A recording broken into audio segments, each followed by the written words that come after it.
C'est l'histoire d'une société qui fait l'objet d'un contrôle fiscal un peu trop long à son goût. Une société fait l'objet d'un contrôle qui aboutira à un redressement fiscal. Un contrôle qui traîne en longueur, constate la société, puisqu'il a duré plus de 6 mois. Or, en principe, il ne doit pas durer plus de 3 mois, voire 6 mois sous condition. Selon elle, pour justifier son redressement fiscal, l'administration a poursuivi son examen en contrôlant les comptes d'un de ses fournisseurs pour recouper les éléments déjà recueillis dans le cadre du contrôle de la société. Ce qui a eu pour conséquence de prolonger la durée de son contrôle fiscal. La société réclame alors l'annulation du contrôle. Mais l'administration rétorque que les deux contrôles sont indépendants l'un de l'autre. Ce que confirme le juge.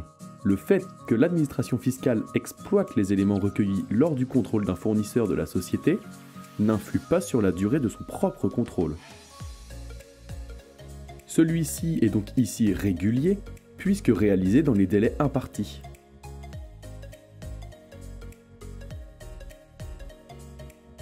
Pour calculer la durée effective de la vérification de comptabilité, il faut prendre en compte la seule durée de présence du vérificateur dans l'entreprise entre la première et la dernière visite de contrôle qui vise spécifiquement l'entreprise.